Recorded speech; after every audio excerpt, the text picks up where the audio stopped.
In the quiet shadows of an old English village, a forgotten locket whispers secrets of betrayal and hidden fortunes, drawing an unassuming elderly sleuth into a web of deceit that could unravel lives forever. Welcome to Miss Marple's Mystery of the Forgotten Locket, a tale of intrigue that'll keep you guessing. Grab a cup of tea, take a seat, and enjoy the story. If you're hooked, subscribe to our channel. Your support means a lot to us. Chapter 1. The Village Whispers. Nestled in the rolling hills of St. Mary Mead, where cobblestone streets wound like forgotten ribbons, and every cottage held a story older than its thatched roof, life moved at a gentle pace that belied the undercurrents of human drama. Our story begins on a crisp autumn morning, the kind where fog clings to the hedgerows like a reluctant lover, and the air carries the faint scent of wood smoke from chimneys awakening to the day. Miss Jane Marple, that sharp-eyed spinster with a knack for knitting together clues as effortlessly as she did her woolen scarves, sat in her cosy parlour, her fingers dancing over needles, while her mind wandered through the village gossip she'd overheard at the local tea shop the day before. You see, St. Mary Mead wasn't just any village. It was a place where everyone knew everyone's business, or at least thought they did. But lately, whispers had grown into murmurs about the Hargrove family, the wealthiest folks in town, living up at Hargrove Manor on the hill. Old Mr. Reginald Hargrove, a stern widower with a fortune made in colonial trade, had passed away suddenly 6 months prior, leaving behind a will that shocked the community. His estate went mostly to his distant niece, Eliza, a young woman who'd arrived from London just weeks before his death, while his loyal servants and local charities got mere pittances. Tongues wagged. Was it foul play, poison in his evening brandy perhaps, or just the whims of an eccentric old man?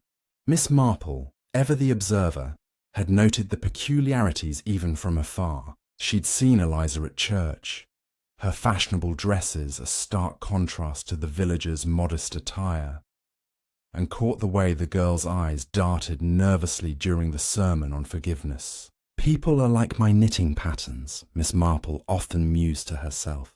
One dropped stitch, and the whole thing unravels. And unravel it might.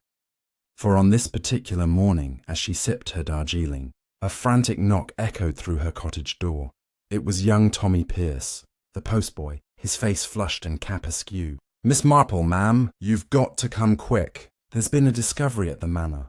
A locket forgotten in the attic, with a picture inside that changes everything," Tommy blurted, his words tumbling out like spilled marbles. Miss Marple set down her tea, her blue eyes twinkling with that familiar spark of curiosity.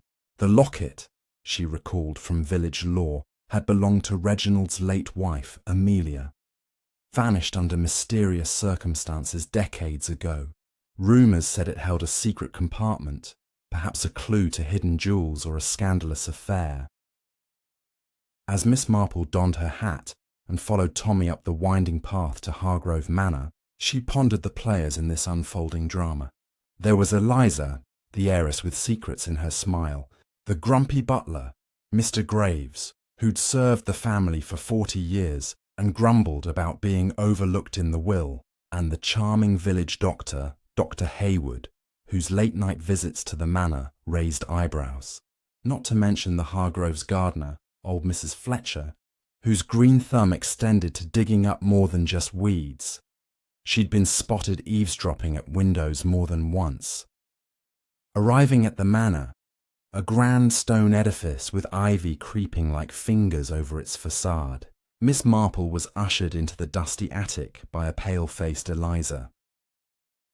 "I found it while clearing out Uncle's things," Eliza explained, her voice trembling as she handed over the ornate silver locket, engraved with swirling vines and a tiny lock. Inside, a faded photograph showed Amelia Hargrove, young and radiant, arm in arm with a handsome man who was decidedly not Reginald.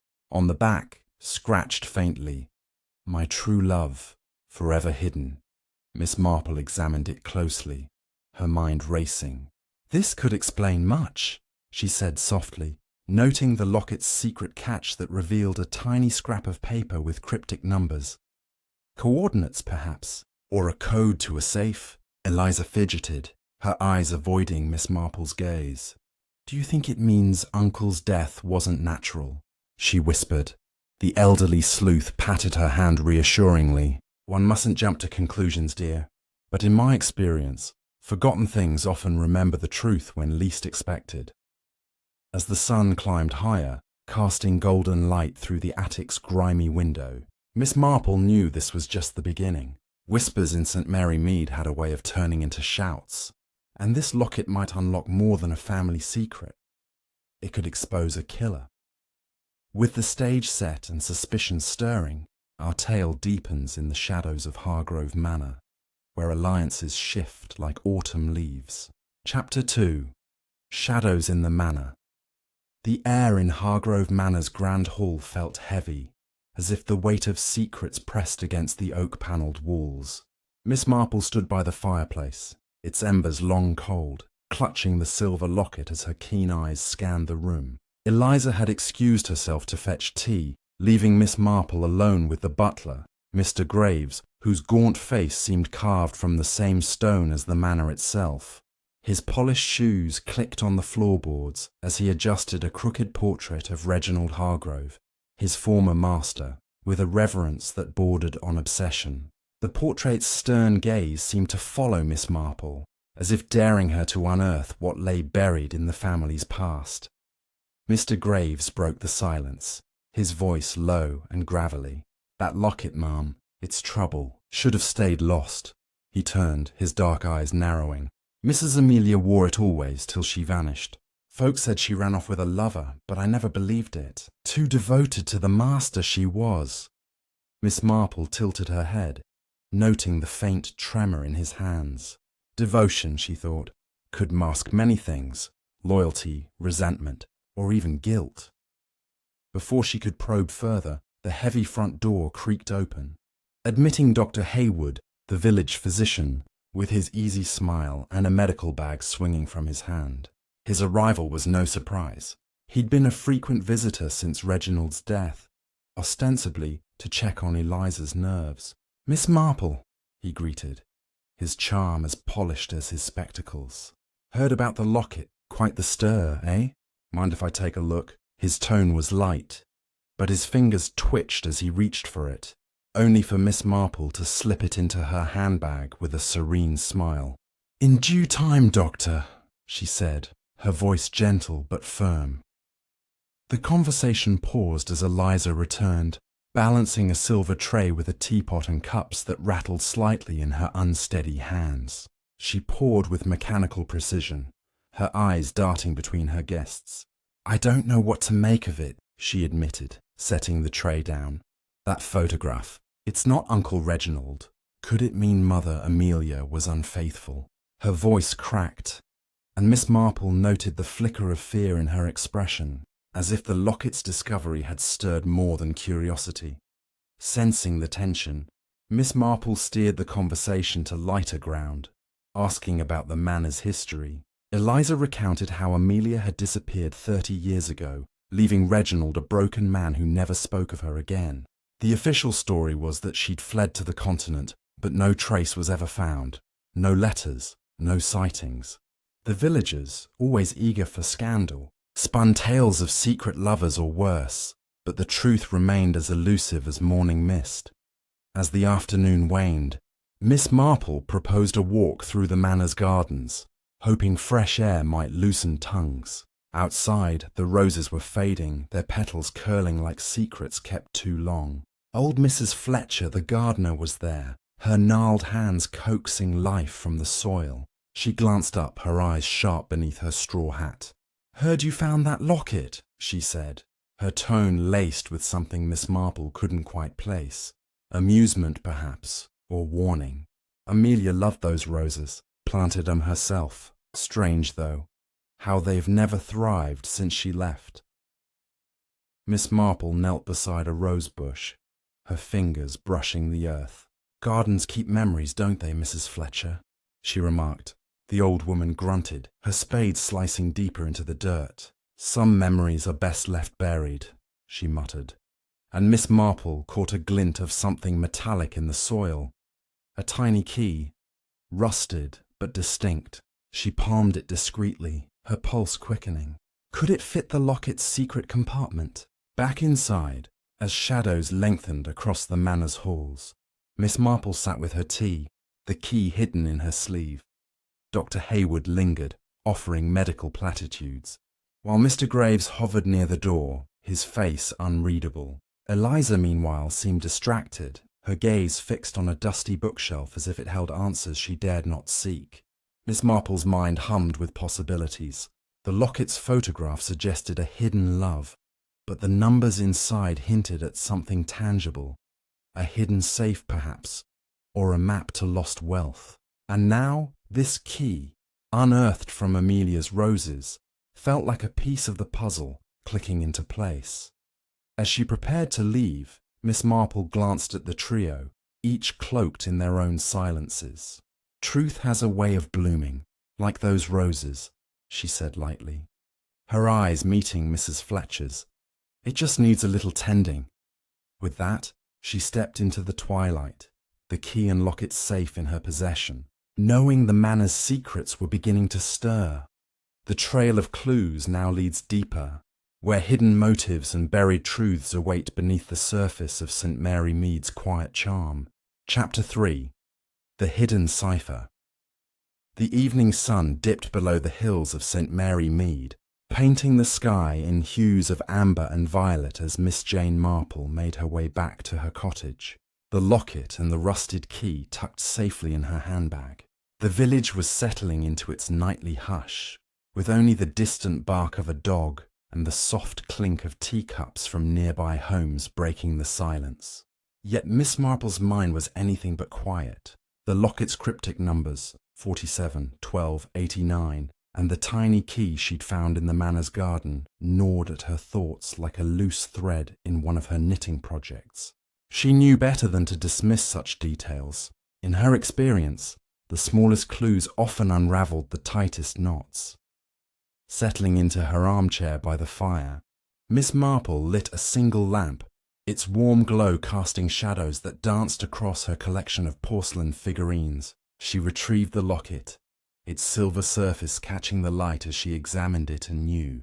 The photograph of Amelia Hargrove with the unknown man was faded, but clear enough to show a tenderness in their pose that spoke of deep affection. The numbers, scratched on a slip of paper inside the secret compartment, were written in a delicate hand, likely Amelia's own. Were they a code, a date, or something more mundane, like a combination to a long-forgotten lockbox? The key, small and tarnished, suggested the latter, but its size didn't match any standard lock she'd seen at the manor. Miss Marple's thoughts drifted to the people she'd met that day. Eliza's nervous demeanour hinted at more than grief over her uncle's death. Perhaps fear of what the locket might reveal about her mother's past. Mr. Graves, the butler, had spoken of Amelia's devotion to Reginald with a conviction that felt almost rehearsed, as if he were guarding a truth he dared not share.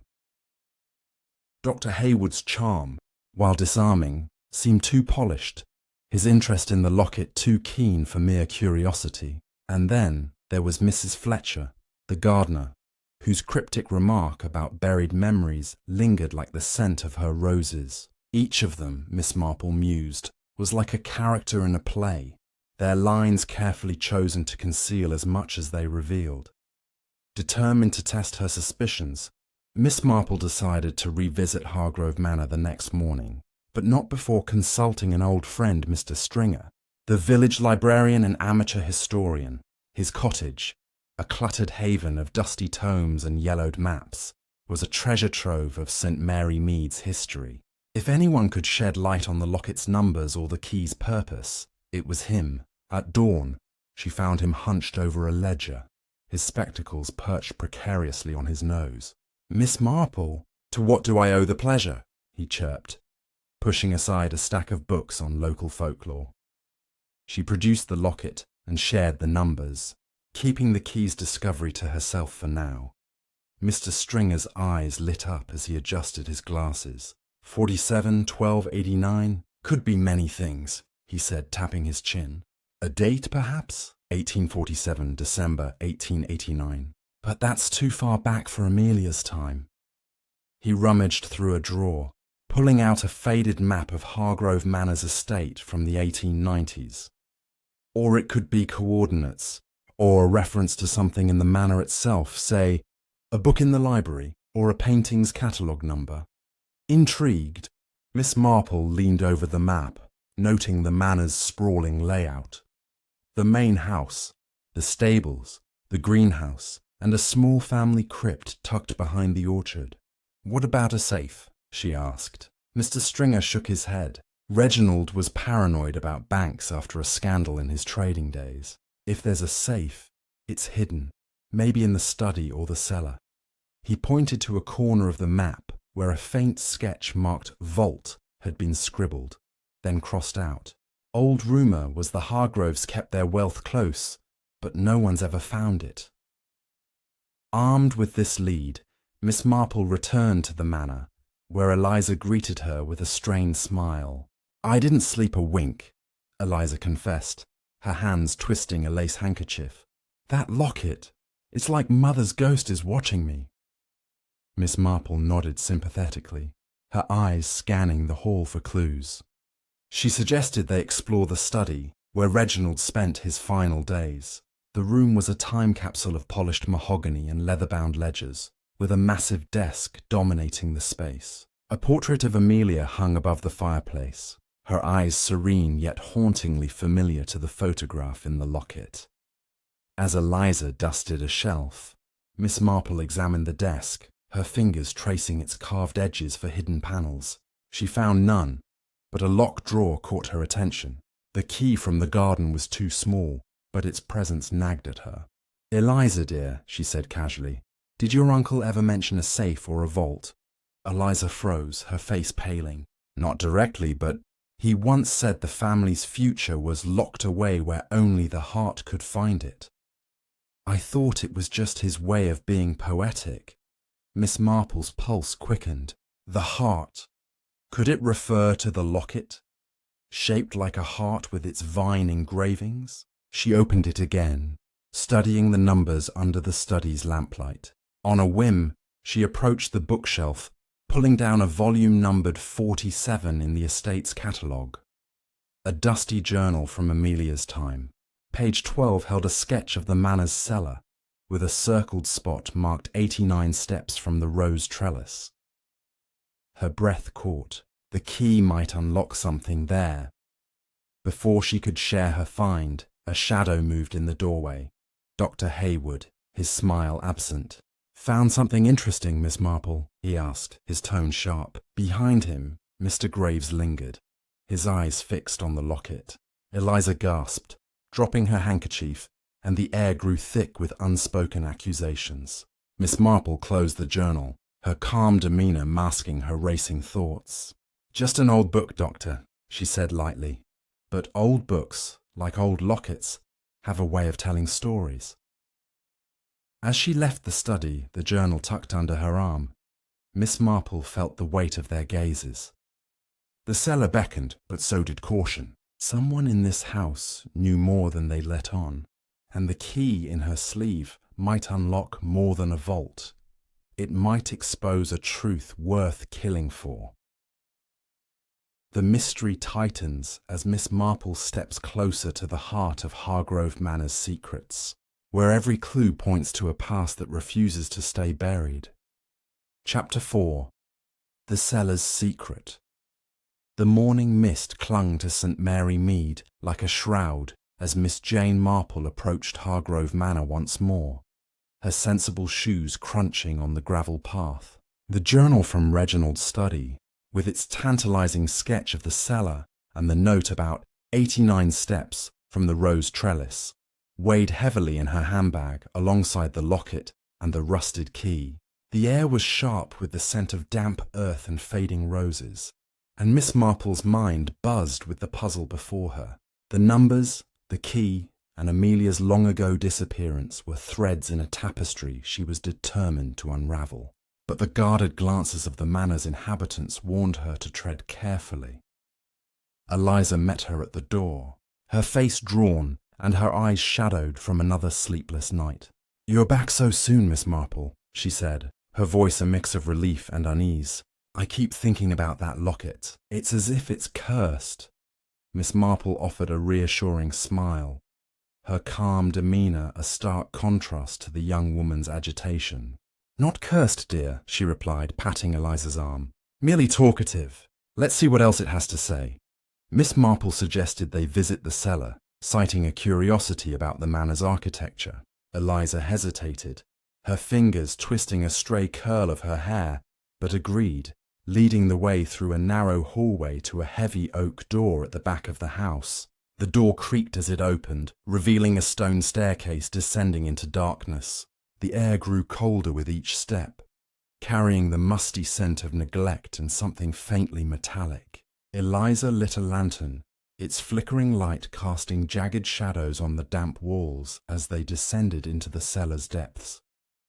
The cellar was a labyrinth of crates, barrels, and forgotten furniture draped in cobwebs, like relics of a life abandoned. Miss Marple's eyes scanned the space, searching for the rose trellis's counterpart underground. She recalled the garden's layout. The trellis stood near the orchard, a delicate structure entwined with crimson blooms. Pacing carefully, she counted steps from the base of the stairs, her lips moving silently. 86, 87, 88, 89. She stopped before a cracked stone wall, its surface unremarkable save for a faint outline that suggested a hidden panel. Her heart quickened. "Eliza, might there be a torch?" she asked, keeping her tone casual. Eliza handed her the lantern, her brow furrowing. "What are you looking for?" she asked, but Miss Marple only smiled, holding the light closer to the wall. Her fingers traced the outline, finding a small recess where the rusted key fit perfectly. With a gentle turn, a low click echoed, and a section of the wall shifted, revealing a narrow compartment. Inside was a dusty metal box, its lid engraved with the same vine pattern as the locket. Eliza gasped, stepping back. "What is that?" Miss Marple lifted the box carefully, its weight suggesting something substantial within. She opened it to reveal a bundle of letters tied with a faded ribbon, a small velvet pouch, and a leather-bound notebook. The letters were addressed to Amelia in a bold, unfamiliar hand, each sealed with red wax. The pouch held a single emerald ring, its stone glinting like a frozen tear in the lantern's glow. The notebook, however, was the prize, its pages filled with Amelia's elegant script, detailing her fears of discovery and cryptic references to the vault's true keeper. As Miss Marple skimmed the notebook, footsteps echoed on the stairs. Mrs. Fletcher appeared, her straw hat absent and her eyes sharp with suspicion. "Found something, have you?" she said, her voice cutting through the damp air. Before Miss Marple could respond, Dr. Hayward followed, his usual charm replaced by a tense frown. "Eliza, you shouldn't be down here," he said, his gaze fixed on the box. "It's not safe." Miss Marple noted the edge in his voice, like a man caught off guard. Eliza clutched Miss Marple's arm, her voice trembling. "Those letters, are they Mother's? What do they say?" Miss Marple tucked the box under her shawl, her expression serene but her mind racing. "They speak of love and fear, dear," she said softly, "but we'll need time to understand their full story." She turned to Mrs. Fletcher and Dr. Hayward, her eyes twinkling with quiet authority. "Perhaps you both know more about this vault than you've let on." Mrs. Fletcher's lips tightened, and Dr. Hayward's hand twitched toward his pocket before he caught himself. The cellar felt smaller, the air thick with unspoken truths.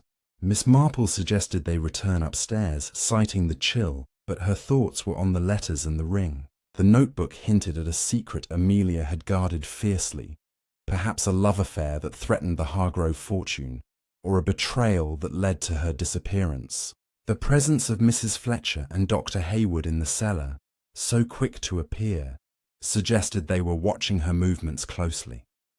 As they ascended, the lantern's light flickered, casting long shadows that seemed to whisper of hidden dangers. Miss Marple held the box tightly, knowing its contents could shift the balance of trust in Hargrove Manor.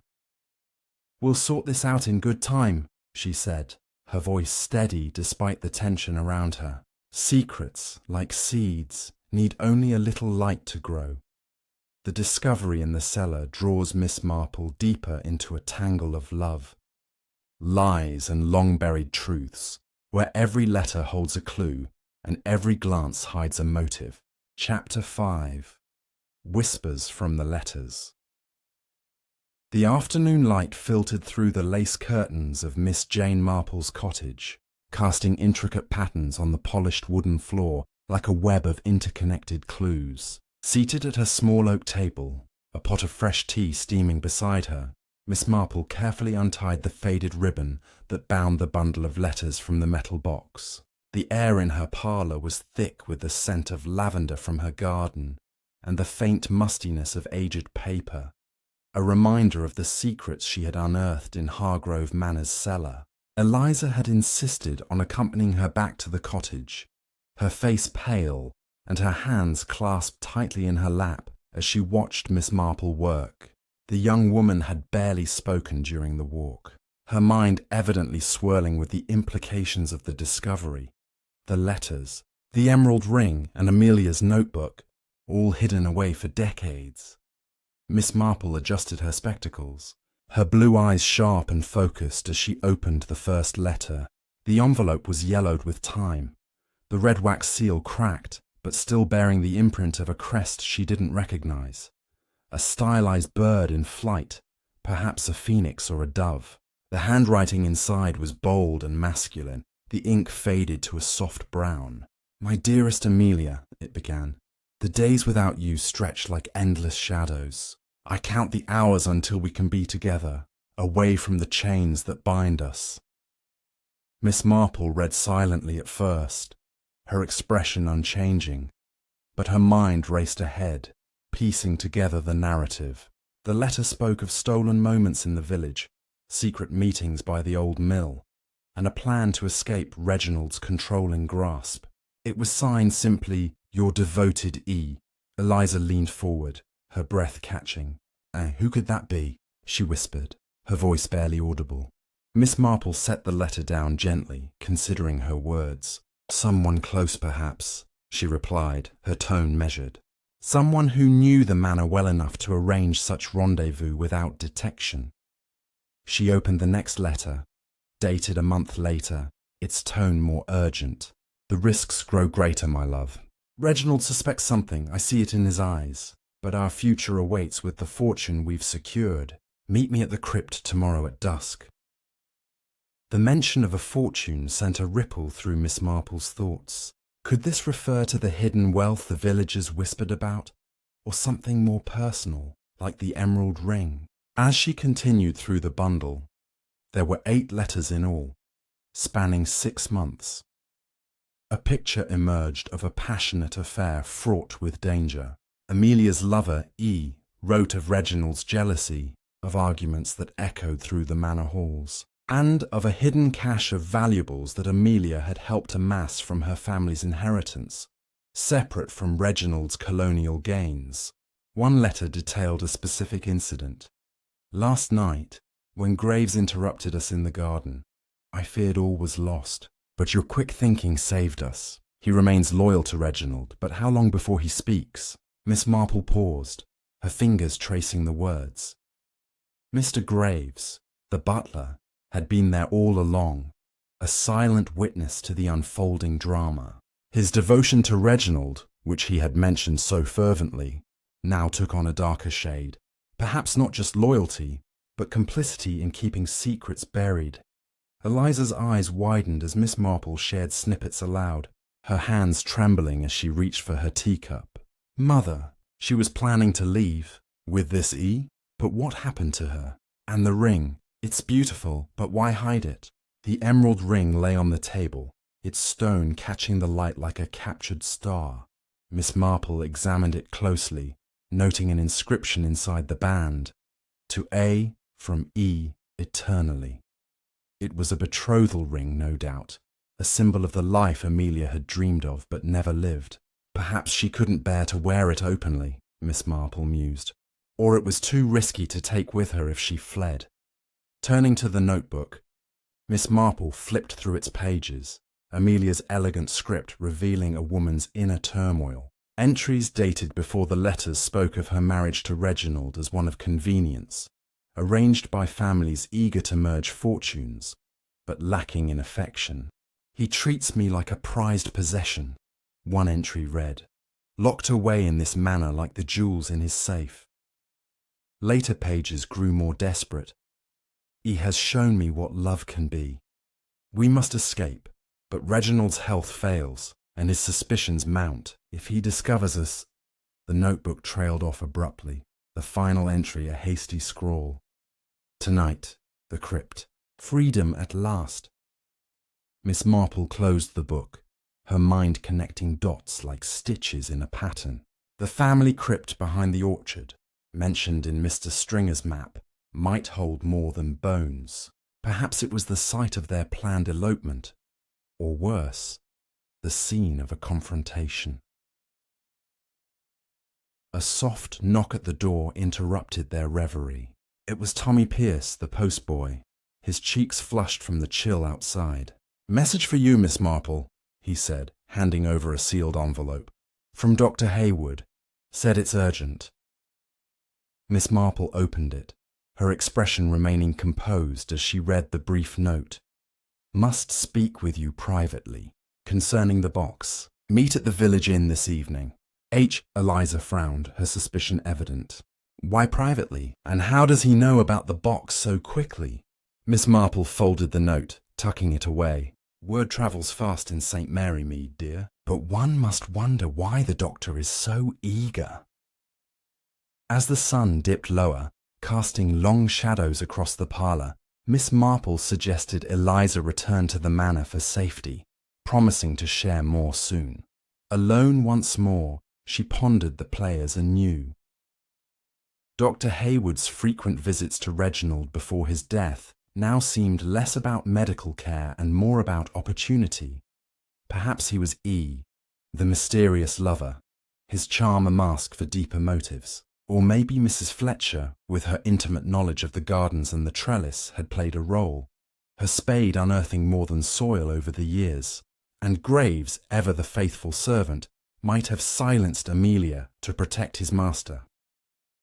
That evening, Miss Marple arrived at the village inn, a cosy establishment with low beams and a roaring fire. Dr. Hayward waited in a corner booth, his face tense under the dim lamplight. "Miss Marple," he greeted, glancing around nervously. "Those letters, they could ruin everything. Amelia was my aunt, you see. E was my Uncle Edward, her true love. They planned to elope with part of the family fortune, but something went wrong." His voice dropped to a whisper. "Reginald found out. There was an argument, and Amelia, she fell, hit her head. It was an accident, but Reginald covered it up, buried her in the crypt unmarked." Miss Marple's eyes narrowed, assessing his words. "And you? How do you fit into this, Doctor?" Hayward sighed, rubbing his temples.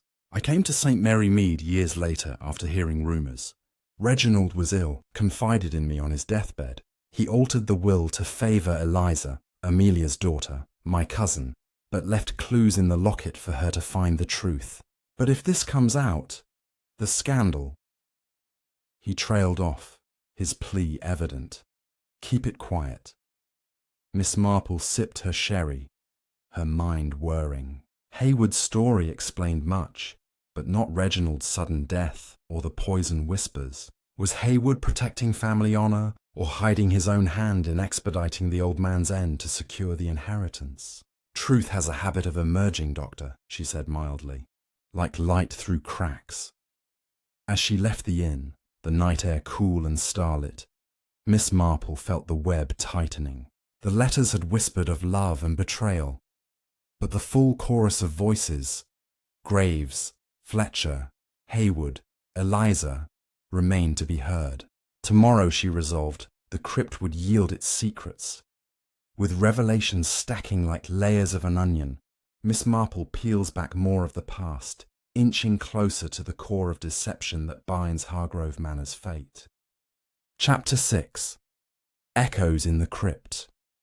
The dawn broke over St. Mary Mead with a gentle glow, the sky streaked with pink and gold as if promising revelations in the quiet village. Miss Jane Marple, wrapped in her woolen shawl, walked purposefully toward Hargrove Manor, her handbag heavier with the weight of Amelia's letters, the emerald ring and the notebook that had painted a vivid picture of a woman torn between duty and desire. Dr. Hayward's confession the previous evening at the inn lingered in her mind.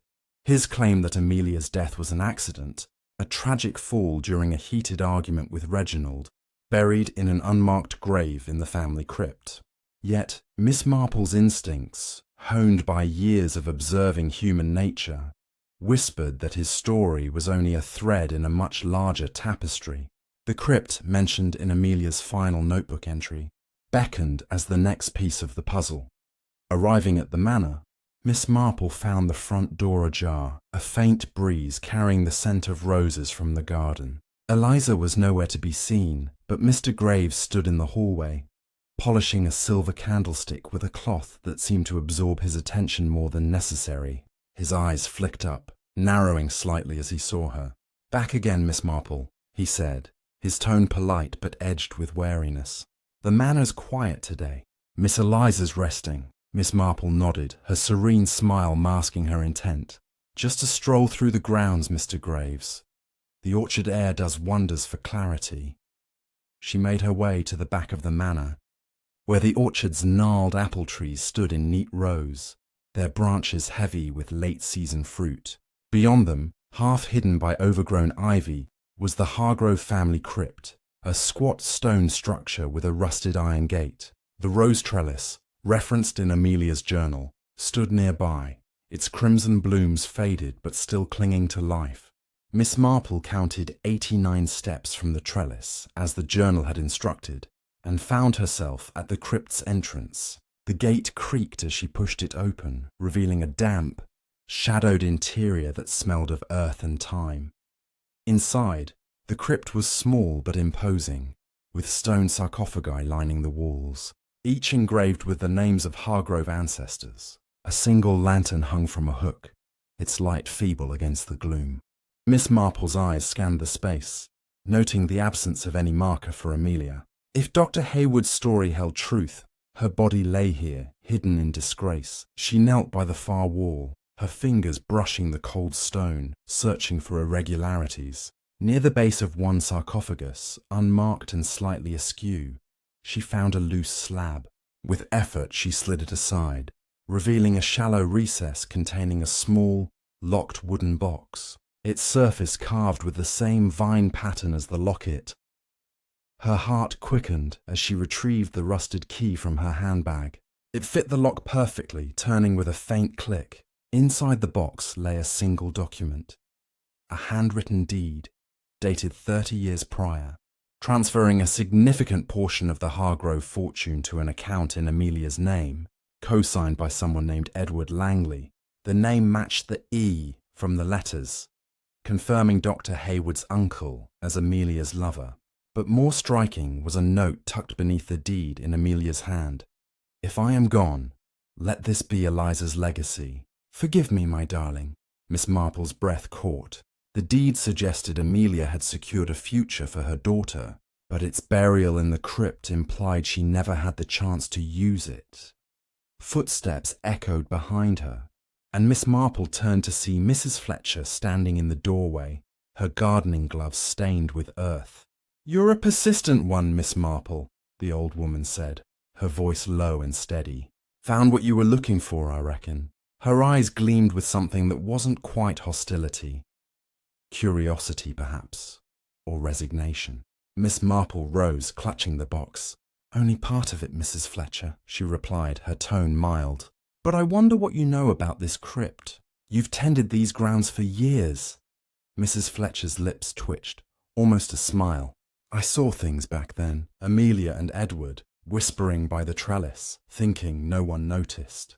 I kept quiet, none of my business. But after she vanished, Reginald was a ghost of himself. Started digging in the garden at night like he was hiding something. She paused, her gaze distant. I never asked questions, safer that way. Miss Marple noted the gardener's steady hands, so unlike Eliza's nervous fidgeting or Hayward's calculated charm. Mrs. Fletcher knew more, but her loyalty to the manor, or fear of its secrets, kept her guarded. Before Miss Marple could press further, Eliza appeared, her face flushed with agitation. "Miss Marple, I heard you were here. What's in that box?" Her eyes locked onto the wooden case, and Miss Marple sensed a mix of hope and dread in her voice. "A piece of your mother's heart, dear," Miss Marple said gently, showing her the deed.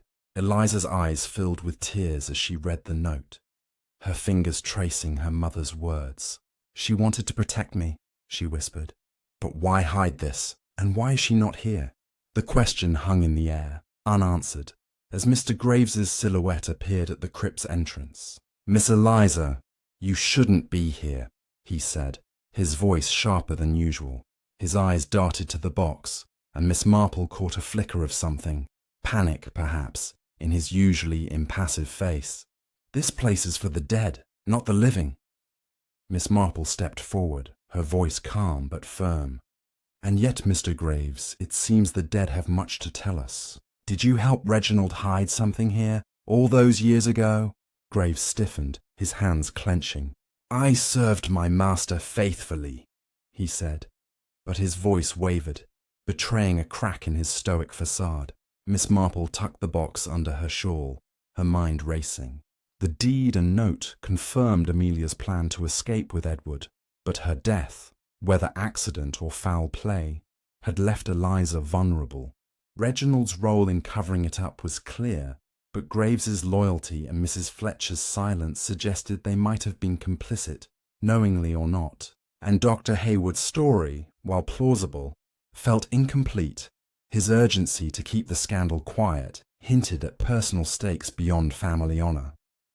As they left the crypt, the morning air felt heavier, charged with the weight of what they'd uncovered. Miss Marple glanced at the trio, Eliza's tear-streaked face, Mrs. Fletcher's guarded expression, and Graves's rigid posture. Each held a piece of the truth, but none seemed ready to reveal it fully. "We'll need to speak with Dr. Hayward again," Miss Marple said, her tone light but resolute, "and perhaps revisit the manor's records. The past is speaking, and we must listen." The crypt's secrets have stirred the ghosts of Hargrove Manor, drawing Miss Marple closer to a truth that threatens to unravel loyalties and expose long-hidden sins. Chapter 7. Tangled Lies and Hidden Truths. The late morning sun hung low over St. Mary Mead, its rays filtering through the ancient elms that lined the path back to Hargrove Manor. Miss Jane Marple walked with a measured pace, her handbag now a repository of secrets, the locket, the rusted key, the letters, the emerald ring, the notebook, and the newly discovered deed from the crypt. Each item was a whisper from the past, but together they formed a chorus that Miss Marple was determined to interpret. The deed, naming Amelia and Edward Langley as co-owners of a hidden fortune, suggested a motive for her disappearance beyond a tragic accident. Dr. Hayward's tale of Amelia's fall during an argument with Reginald rang hollow now, overshadowed by the possibility of deliberate harm to protect the Hargrove wealth. Inside the manor, the grand hall felt colder, its high ceilings echoing with the ghosts of unspoken truths. Eliza had retreated to her room, shaken by the note from her mother, while Mr. Graves busied himself polishing silver in the dining room, his movements mechanical, but his eyes watchful. Miss Marple requested a private word with Dr. Hayward, who had been summoned to the manor under the pretence of checking on Eliza's nerves. He arrived promptly, his usual charm strained, his spectacles glinting as he avoided direct eye contact. "Miss Marple," he greeted, his voice tight, "I trust you've kept our conversation confidential." Miss Marple settled into a plush armchair by the library's bay window, her knitting needles clicking softly as she regarded him. "Discretion is my habit, Doctor," she said, her tone mild but her eyes sharp. "But the truth has a way of demanding an audience. This deed, for instance." She produced the document from her handbag, watching his reaction closely. His face paled and his hand twitched toward his pocket before he caught himself. "A deed?" he stammered. "Where did you find that?" "In the crypt," Miss Marple replied, her voice steady, "along with a note from Amelia, ensuring her daughter's future. It seems she and your Uncle Edward had plans that threatened Reginald's control of the family fortune." She paused, letting the words settle. "Your story of an accidental fall is compelling, but it leaves questions. Why was the deed hidden? And why did Reginald alter his will to favour Eliza so suddenly before his death?" Dr. Hayward shifted uncomfortably, his fingers adjusting his tie. "Reginald was guilt-ridden," he said, his words rushed. "He confessed to me that Amelia's death haunted him. He wanted to make amends by securing Eliza's inheritance, but he couldn't bear the scandal of her true parentage coming to light." Miss Marple's needles paused, her mind sifting through his words. True parentage? The implication was clear. Eliza might not be Reginald's daughter, but Edward's, a secret worth burying in the crypt. Before she could probe further, a sharp clatter from the hallway drew their attention. Mrs. Fletcher stood there, a dropped watering can at her feet, her face a mask of surprise. "Beg pardon," she muttered, but her eyes lingered on the deed in Miss Marple's hand. "Didn't mean to eavesdrop." Miss Marple smiled serenely, though her thoughts raced. Mrs. Fletcher's presence was no coincidence. Her knowledge of the manor's secrets, from the rose trellis to the crypt, suggested she was more than a bystander. "No harm done, Mrs. Fletcher," Miss Marple said. "Perhaps you can help. Did you ever see Edward Langley in the gardens with Amelia?" The gardener's hands tightened around her apron, her weathered face betraying a flicker of unease. "Saw him a few times," she admitted grudgingly. "Handsome fellow, always charming, but after Amelia vanished, he left the village in a hurry. Never came back." Her words were clipped, as if she feared saying too much. Miss Marple noted the tension in her posture, like a woman guarding a truth she'd rather forget. Determined to test the threads of this tangled web, Miss Marple proposed they examine the manor's financial records, which might confirm the deed's significance. Eliza, summoned from her room, led them to the study, where a locked cabinet held Reginald's ledgers. Mr. Graves, hovering nearby, produced the key with reluctance, his jaw tight. The ledgers, meticulously kept, revealed large withdrawals from the Hargrove accounts 30 years ago, coinciding with Amelia's disappearance. One entry, dated the day before her final notebook entry, noted a transfer to an unnamed account, with a cryptic note in Reginald's hand. "For A's folly." Miss Marple's pulse quickened. Was this the fortune Amelia and Edward had planned to take? Eliza's voice broke the silence, trembling but firm. "If Mother was planning to leave with Edward, and Father, Reginald, knew, could he have—" She trailed off, unable to voice the suspicion. Miss Marple patted her hand gently. "We mustn't assume, dear, but we must follow where the clues lead." Her eyes flicked to Dr. Hayward, who was studying the ledger with an intensity that belied his earlier composure, and to Mrs. Fletcher, who lingered by the door, her gaze distant but alert. As they closed the ledgers, a faint creak came from the hallway.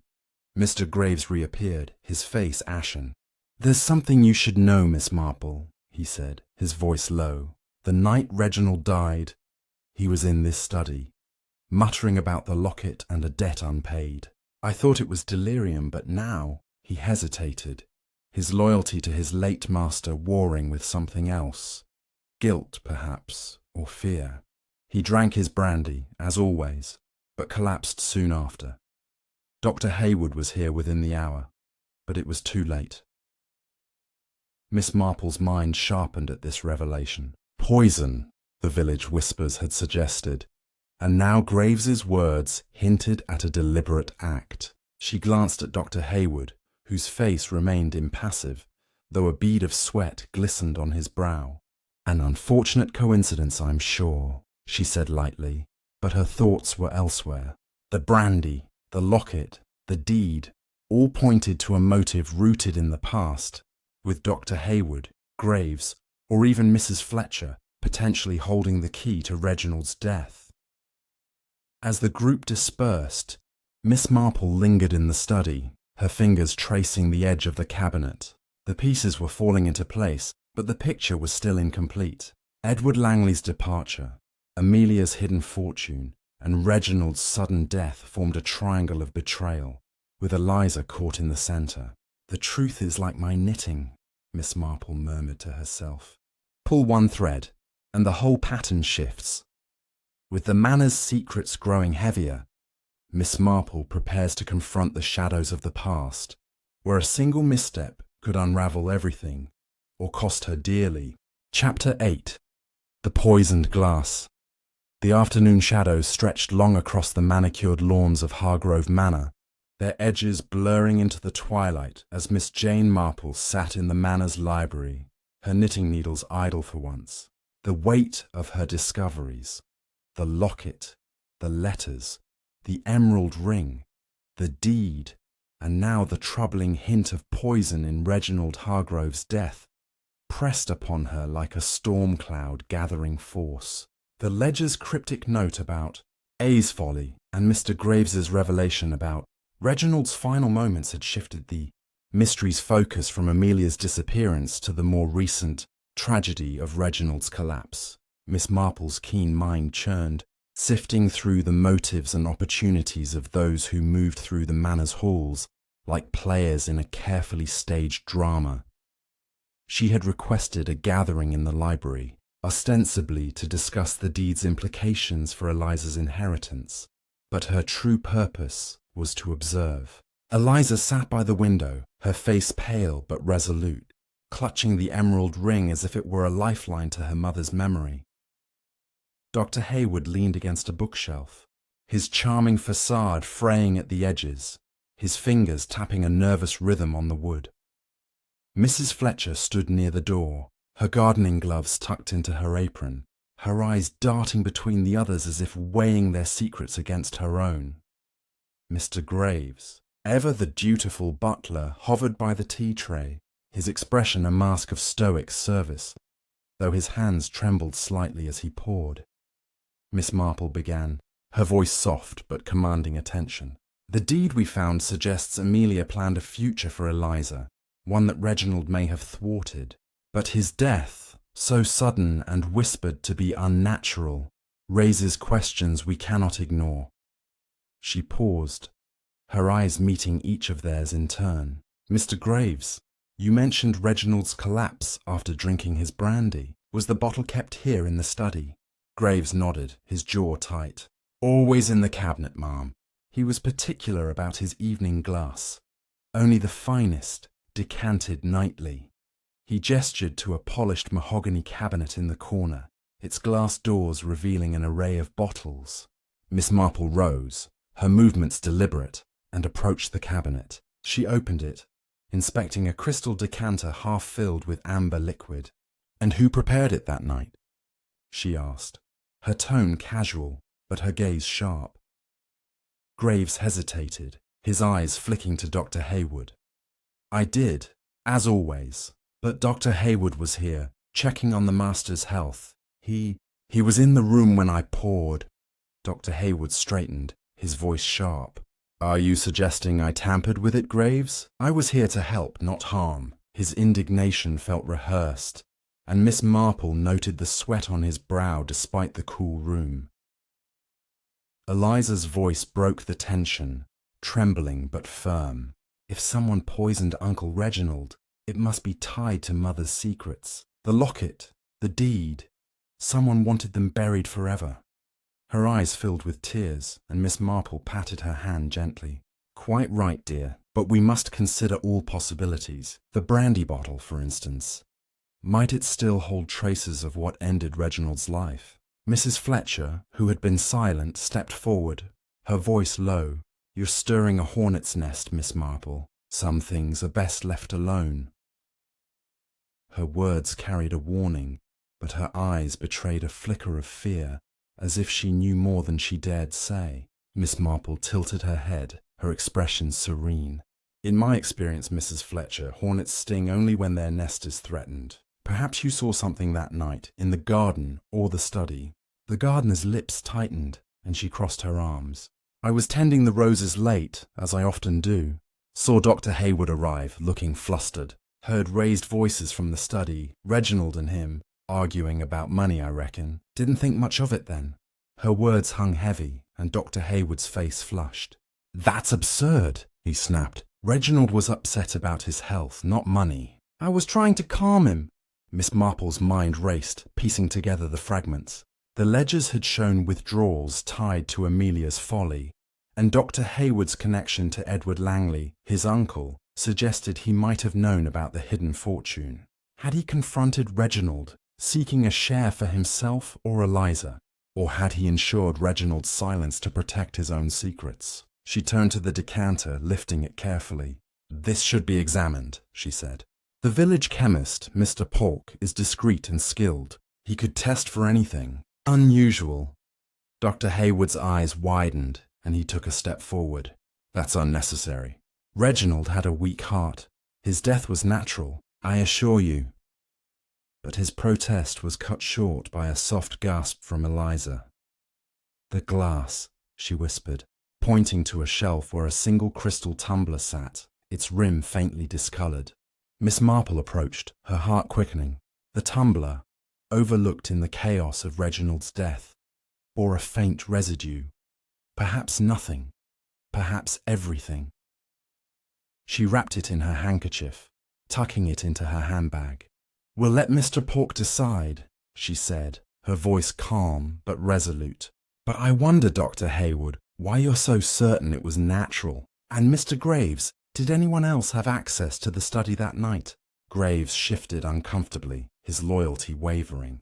Only Miss Eliza briefly to say good night, and Mrs. Fletcher brought in fresh roses earlier for the desk. Mrs. Fletcher bristled. You think I'd poison a man over flowers? I've served this family 40 years. Yet her defensiveness only deepened Miss Marple's curiosity. The gardener's late-night wanderings, her knowledge of the crypt, and now her presence in the study suggested she was more entangled than she admitted. Eliza, meanwhile, looked stricken, her trust in those around her crumbling. I just want to know the truth about Mother, she said, her voice breaking. And why Uncle died. Miss Marple nodded, her mind weaving the clues into a pattern. The brandy, the tumbler, the argument, all pointed to a deliberate act. But the motive remained elusive.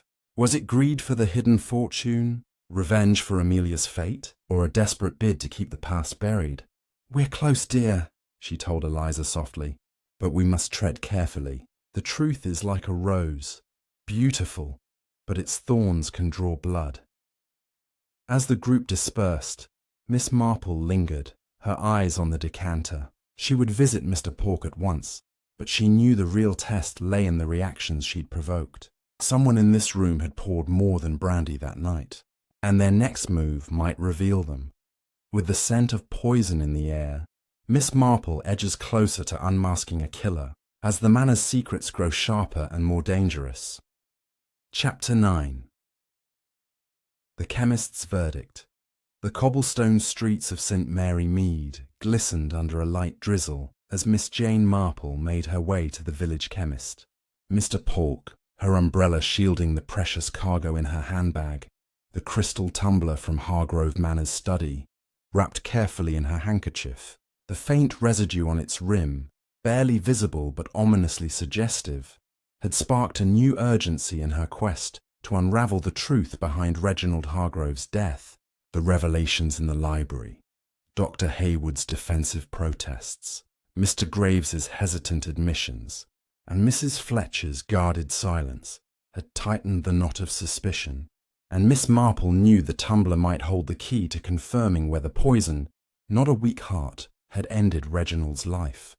Mr. Polk's shop, a quaint establishment with shelves lined with glass vials and herbal remedies, smelled of lavender and antiseptic. The chemist, a wiry man with a meticulous demeanour, greeted Miss Marple with a nod, his curiosity piqued by her request. "A delicate matter, Miss Marple?" he asked, adjusting his spectacles as she unwrapped the tumbler. "I need to know if this contains anything untoward," she said, her voice low but firm. "Discretion is paramount, Mr. Polk."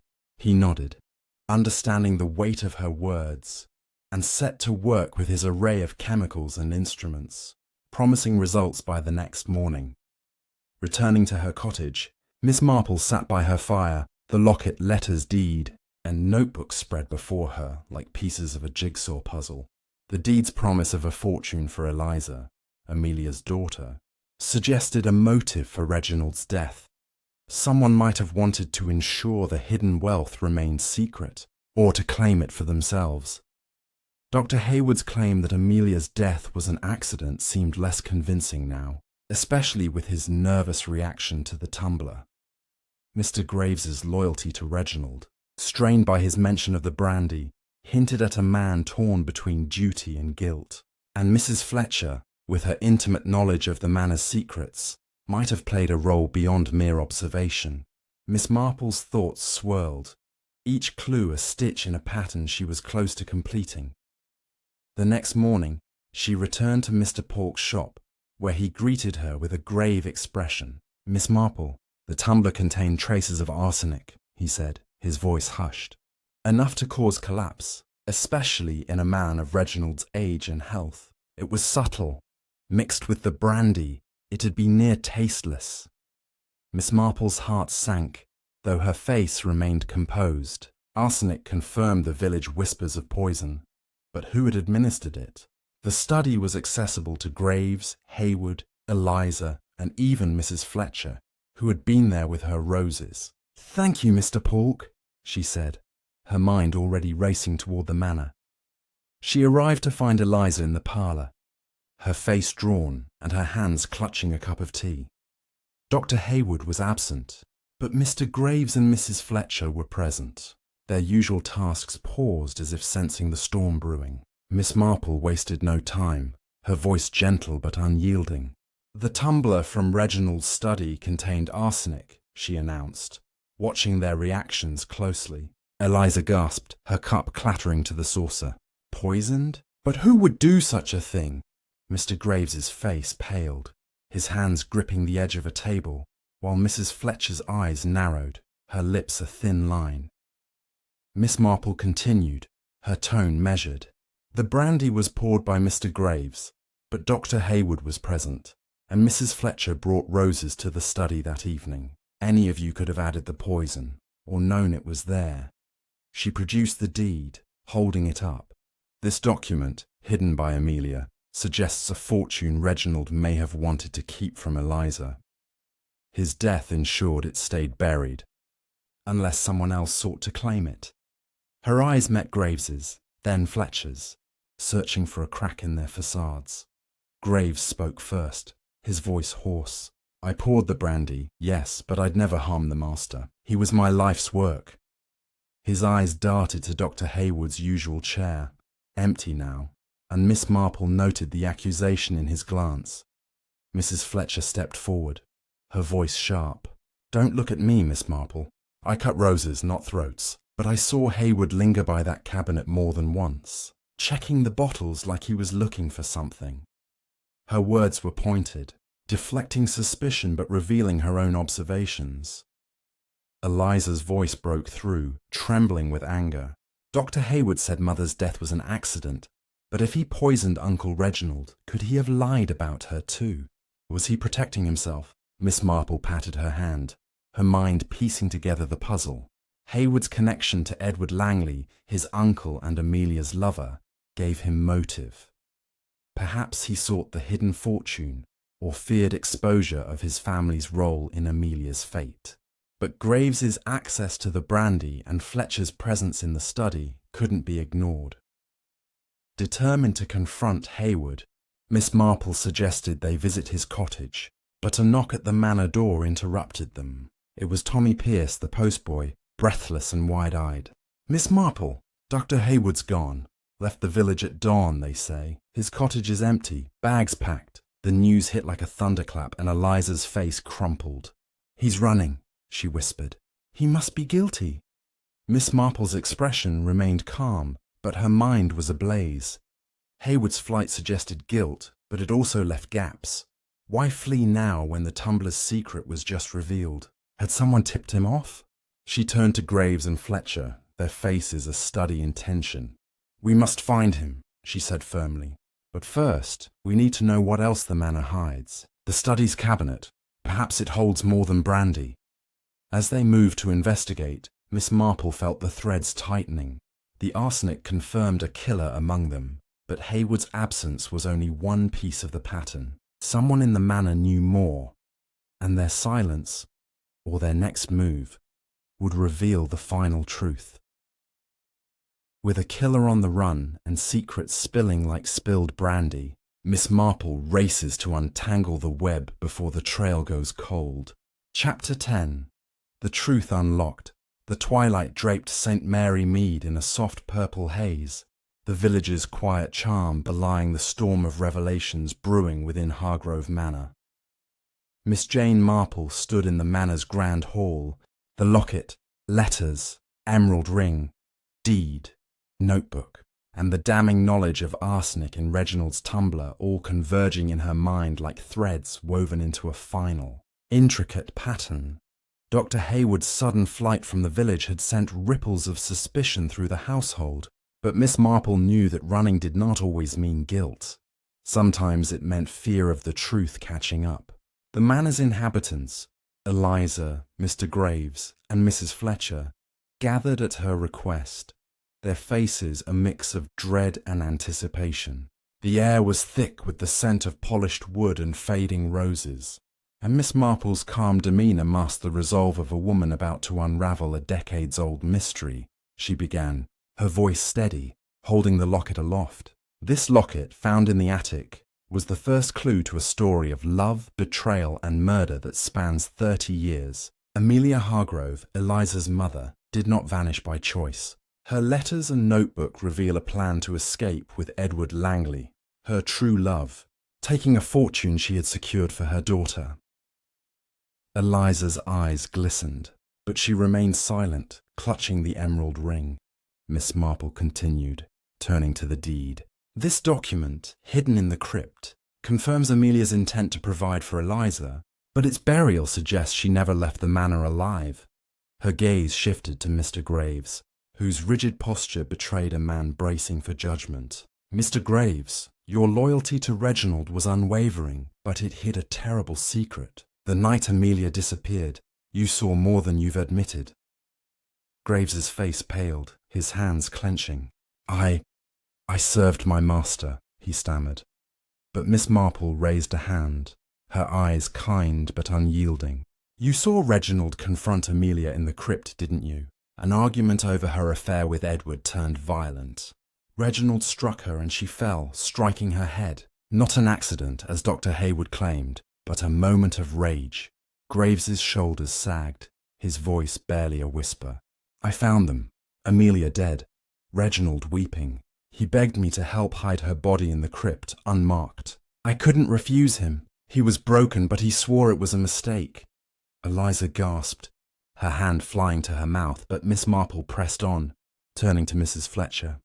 "And you, Mrs. Fletcher, knew of their meetings by the rose trellis. You saw Edward flee that night, didn't you? But you kept silent, perhaps out of loyalty to the family, or fear of Reginald's wrath." Mrs. Fletcher's eyes hardened, but she nodded.